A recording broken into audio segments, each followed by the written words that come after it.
Rádio Evangélica Maranata. Uma voz que anuncia a volta de Cristo. Davi fala hoje. Achei Davi, homem segundo o meu coração, que fará toda a minha vontade.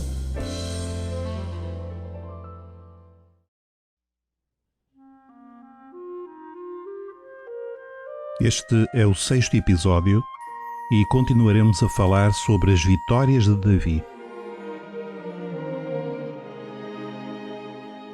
Vimos como Davi escutou Golias desafiar o exército de Israel e como se ofereceu para enfrentar o gigante filisteu. Saul tentou dissuadi-lo pela óbvia desproporção entre aquele jovem pastor e o assustador gigante. Mas duas coisas levaram Saul a mudar de opinião e a permitir que Davi fosse combater o filisteu. Comentamos no episódio anterior a primeira razão.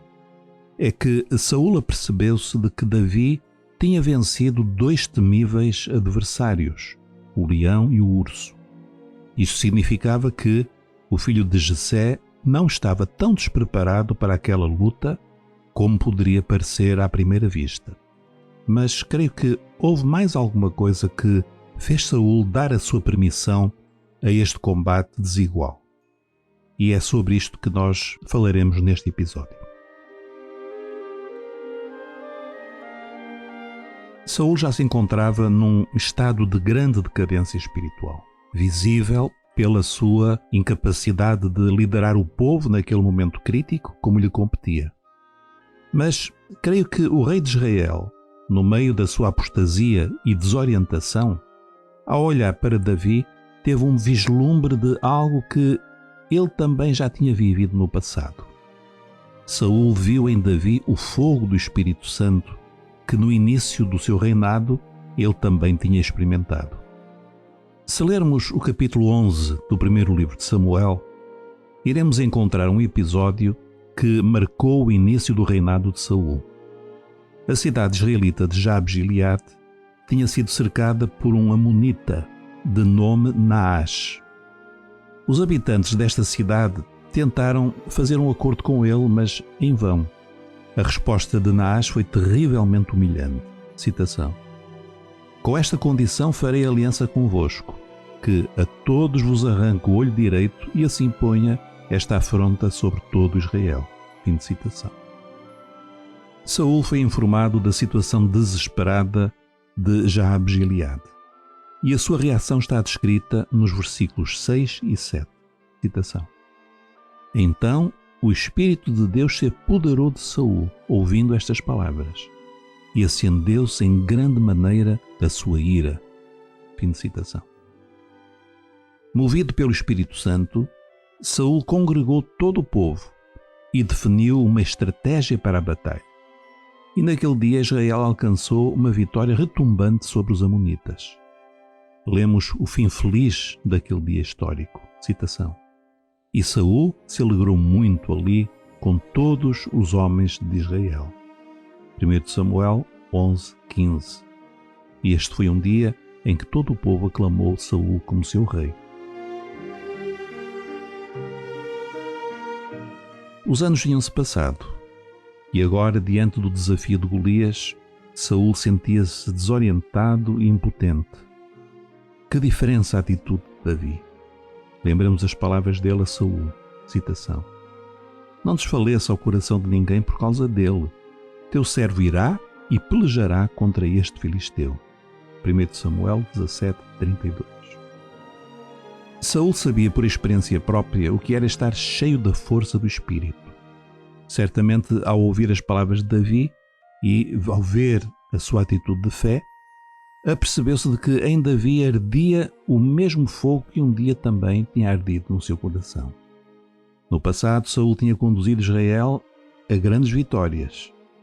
Quem sabe se aquele jovem que visivelmente ardia com o zelo do Senhor iria alcançar idêntica vitória contra o gigante?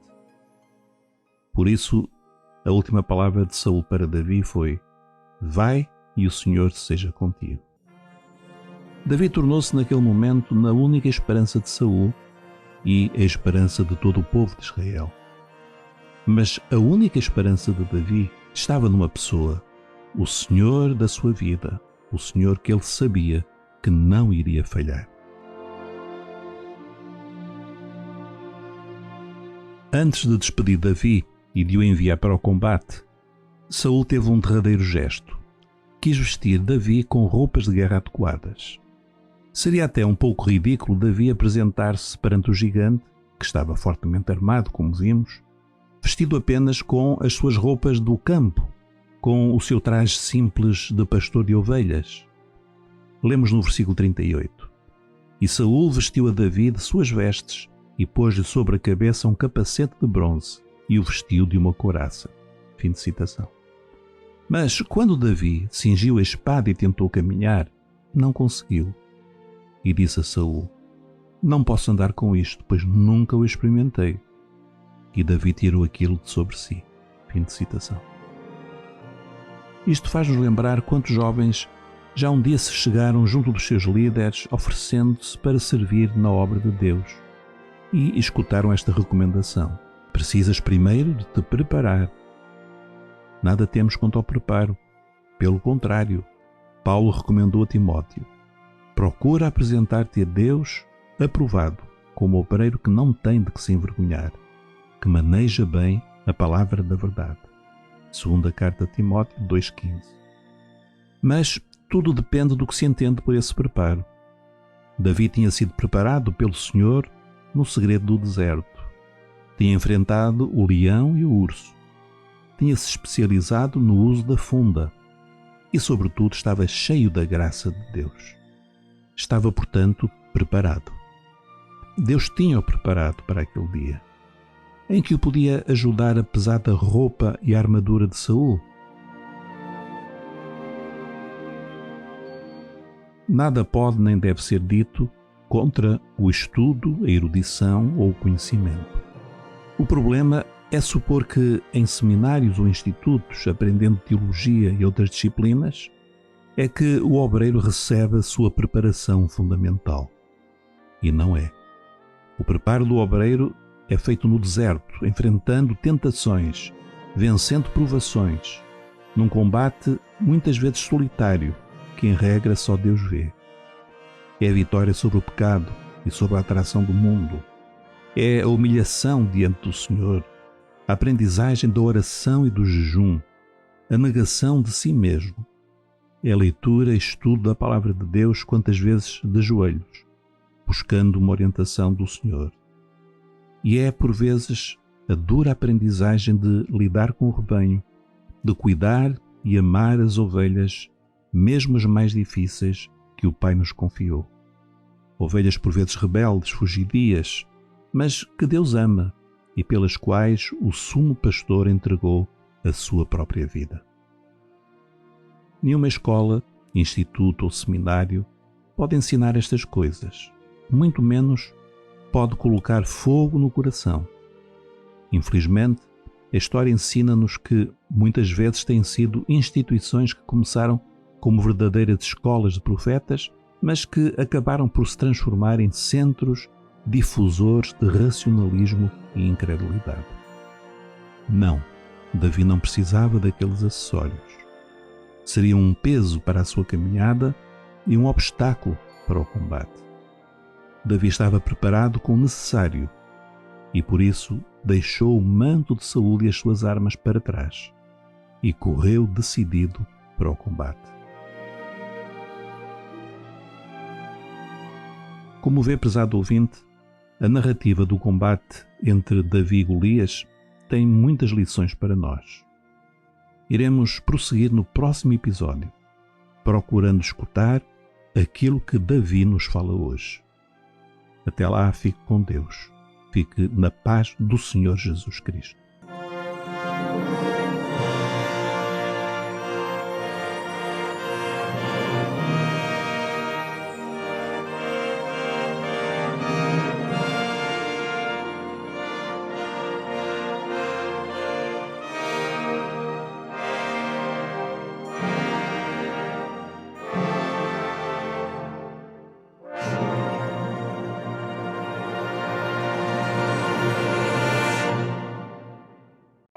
Acabou de escutar Davi fala hoje. uma produção da Rádio Evangélica Maranata.